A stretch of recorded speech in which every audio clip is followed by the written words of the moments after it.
As I stood in my bedroom, sunlight streamed through the sheer curtains, casting a warm glow over the stack of wedding invitations waiting to be mailed. Just 2 weeks remained until my wedding day, a day I had dreamt about since childhood. I felt a mix of excitement and anxiety as I thought of my fiancé, Alex. Lately, however, an unsettling tension hung in the air between us, and I couldn't quite put my finger on why. I thumbed through the invites, my heart racing a little when my phone buzzed with a notification. It was Alex, sending me a sweet text about how much he loved me and how excited he was for our future together. I smiled, but a knot in my stomach tightened. Small lies, forgotten plans, vague answers to my questions, everything felt off, like I was looking at a stranger instead of the man I loved. Later that evening, as I prepared dinner, I called Alex to confirm our plans for the weekend. I paced the kitchen, listening to the familiar sounds of sizzling and boiling water. "Hey babe, are we still on for dinner with my parents tomorrow?" I asked, trying to keep my tone light. "Actually, I might have to work late. Something came up at the office," he replied, stress edging his voice. "Alex, you said you'd take the day off for this," I protested, trying to keep my frustration in check. "I know, but things are crazy right now. I'll make it up to you, I promise," he said dismissively. "Fine, but I need you to be honest with me, okay? No more secrets." The words slipped out before I could stop them. "Of course, MIA. You know I'd never keep anything from you." As I hung up, the gnawing doubt settled deeper in my gut. His reassurances felt hollow, and I couldn't shake the feeling that something was very wrong. The following days blurred into a whirlwind of wedding planning, but that nagging doubt only grew stronger. I noticed more inconsistencies in Alex's stories, late nights at work, urgent phone calls. I felt like I was grasping at straws, and I hated it.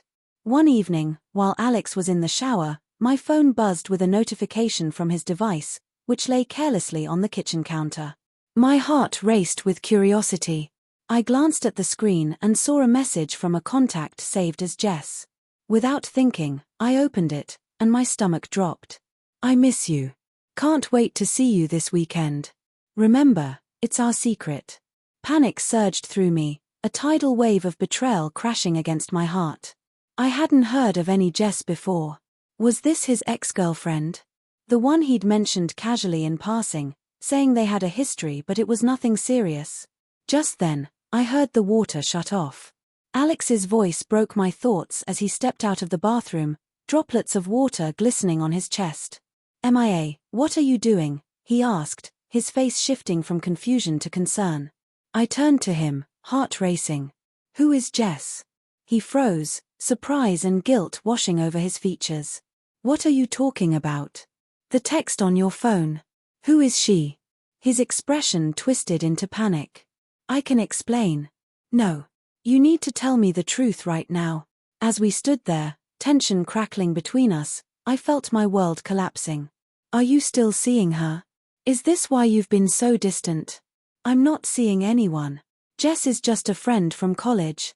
We've been talking about old times, that's all," he lied, but I could hear the tremor in his voice. "Just a friend?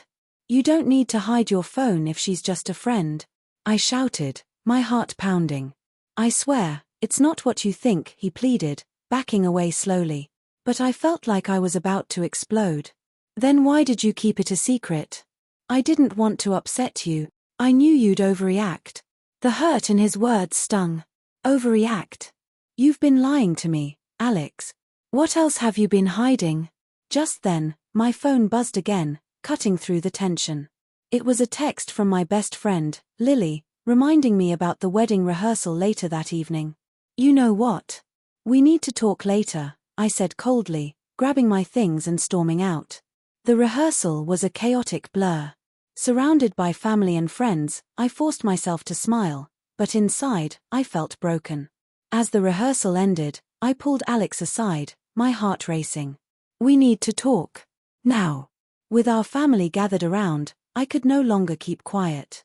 "I just found out Alex has been lying to me about a woman named Jess." Gasps filled the air, and silence fell as everyone turned to us. Alex's face drained of color. "MIA, wait," he began, but I cut him off. "No. I can't keep pretending everything is fine while you keep secrets. This isn't how a relationship should work. Let's not do this here, please, he begged, looking desperately at our family members who were staring at us. But I didn't care about appearances anymore. You've embarrassed me enough, Alex. This is the moment when I need to stand up for myself. Murmurs rippled through the group, and I could feel the weight of their gazes upon me. If you can't be honest with me now, how can I trust you to be my partner in life? Suddenly, a soft voice piped up from the back of the crowd. It was Lily. MIA, you deserve to know the truth. Don't let him manipulate you into silence. With her encouragement, I felt a wave of courage wash over me. I won't marry someone who lies to me. I won't walk down that aisle in a few days, pretending everything is okay. Alex looked furious and hurt at the same time. MIA, please, don't do this in front of everyone. We can talk this through. No, Alex. You had your chance, and you blew it. I won't be your fallback option. The room fell silent as my words hung in the air like a heavy cloud. Tears pricked my eyes, but I stood firm, refusing to back down. Everyone deserves honesty and respect in a relationship, I declared, my voice breaking. I thought I knew you, but this isn't love.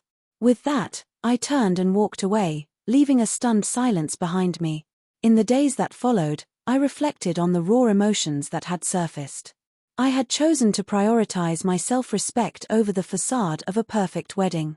Eventually, Alex reached out, apologizing profusely, but I knew that trust, once broken, was not easily repaired.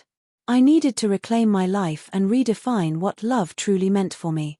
As I moved forward, I found solace in my friends and family, who supported me in my decision. I began to heal, rediscovering my strength and independence. The wedding I had once envisioned transformed into an opportunity for a fresh start, a celebration of my newfound freedom and the understanding that true love is built on trust, honesty, and mutual respect. In the end, I learned that the most significant relationship I could nurture was the one with myself. Though the journey had been painful, it ultimately paved the way for me to discover a love that was genuine and worthy of my heart.